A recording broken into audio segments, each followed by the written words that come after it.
kita semua. Kita bertemu lagi dalam renungan harian kita bersama saya Suster Petronella Polukaro KSCC. Hari ini, hari Rabu tanggal 15 Juni 2022, hari biasa, pekan ke-11. Bacaan Injil yang akan kita renungkan diambil dari Injil Matius bab 6 ayat 1-6, dilanjutkan ayat 16 sampai ayat 18. Ingatlah, jangan kamu melakukan kewajiban agamamu di hadapan orang supaya dilihat mereka, karena jika demikian kamu tidak beroleh upah dari Bapamu yang di surga. Jadi apabila engkau memberi sedekah, janganlah engkau mencanangkan hal itu seperti yang dilakukan orang munafik di rumah-rumah ibadat dan di lorong-lorong, supaya mereka dipuji orang. Aku berkata kepadamu, sesungguhnya mereka sudah mendapat upahnya. Tetapi jika engkau memberi sedekah, janganlah diketahui tangan kirimu apa yang diperbuat tangan kananmu. Hendaklah sedekahmu diberikan dengan tersembunyi, maka Bapamu yang melihat yang tersembunyi akan membalasnya kepadamu. Dan apabila kamu berdoa, janganlah berdoa seperti orang munafik. Mereka suka mengucapkan doanya dengan berdiri dalam rumah-rumah ibadat dan pada tikungan-tikungan jalan raya, supaya mereka dilihat orang. Aku berkata kepadamu, sesungguhnya mereka sudah mendapat upahnya. Tetapi jika engkau berdoa, masuklah ke dalam kamarmu, tutuplah pintu dan berdoalah kepada Bapamu yang ada di tempat tersembunyi. Maka Bapamu yang melihat yang tersembunyi akan membalasnya kepadamu.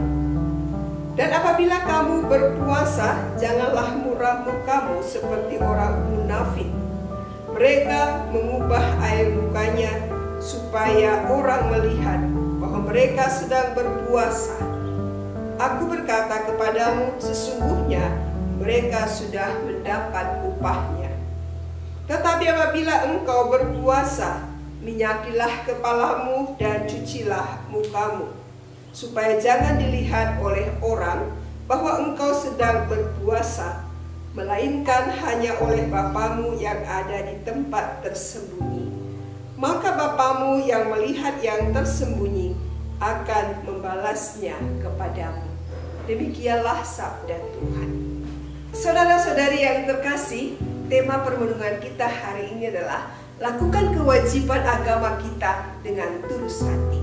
Saudara-saudari, ketika selesai retret, seorang teman spontan berkata, "Yuk, foto dulu supaya ada bukti kita sudah selesai retret." Saya langsung nyambung, hebat juga ya. Berdoa juga harus ada bukti. Dengan meminta HP-nya, saya berkata, "Ayo, saya foto dan silakan tunjukkan wajah cerianya. Bukti sudah turun dari Gunung Tabor." Dan spontan kami semua tertawa. Tidak bisa dipungkiri, dunia milenial sekarang mengenal istilah viral atau narsis. Media-media sosial dipenuhi dengan berbagai status dan foto-foto. Hari-hari di media sosial kita lihat atau kita temukan orang-orang mengadakan kegiatan rohani, bakti sosial, memberikan bantuan kepada orang lain, diabadikan lewat foto dan video.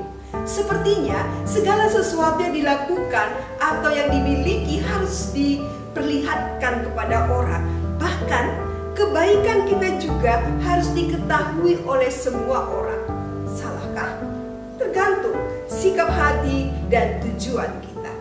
Kalau tujuannya untuk pamer, agar dipuji orang, dibanggakan, dihargai, dihormati, dan sebagainya, tentu kurang tepat.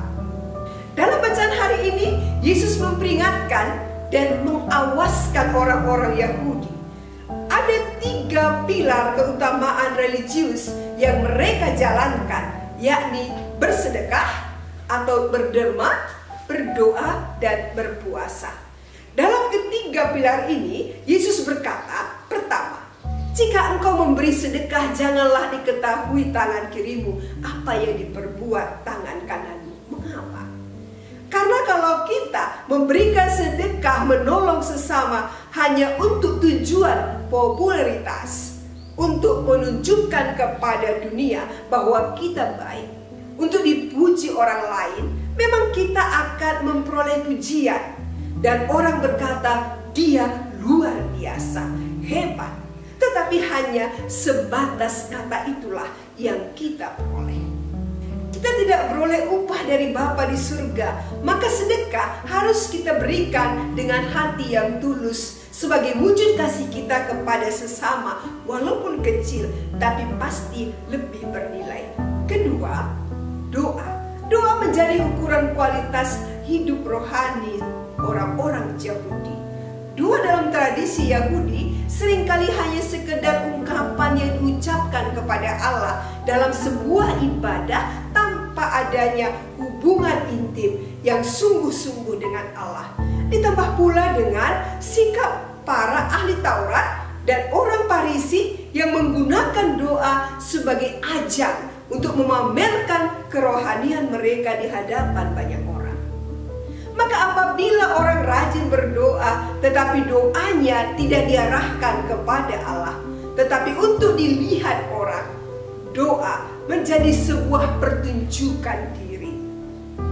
Untuk ini kita hanya akan memperoleh gelar sebagai pendoa yang hebat, pribadi yang saleh, namun hati kita hampa, hati kita kosong. Tuhan menghendaki kita sungguh-sungguh dapat membangun hubungan yang intim dengannya. Ketiga, puasa.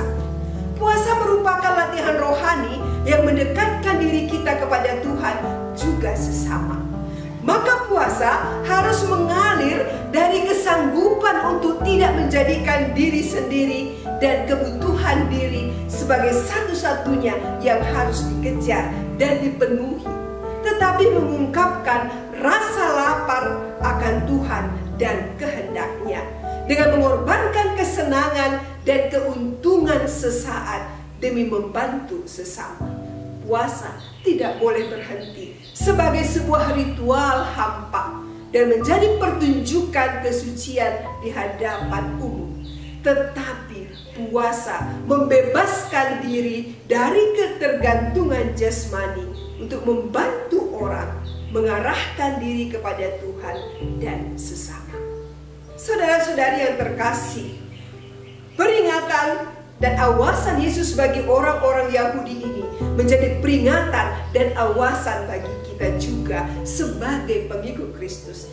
Kita juga diajak untuk melakukan ketiga pilar keutamaan rohani, bukan bertujuan untuk dilihat orang, untuk pamer, tetapi untuk dilihat oleh Bapa. Dalam setiap peringatan ini, Yesus selalu meneguhkan dengan mengatakan, Bapamu yang melihat yang tersembunyi akan membalasnya kepadamu. Maka mari kita berderma atau bersedekah kepada sesama. Mari kita berdoa dan mari kita menjalankan pengendalian diri kita bukan untuk mendapatkan pujian manusia, tetapi untuk mendapatkan pujian dari Tuhan, sehingga Tuhan memberikan yang terbaik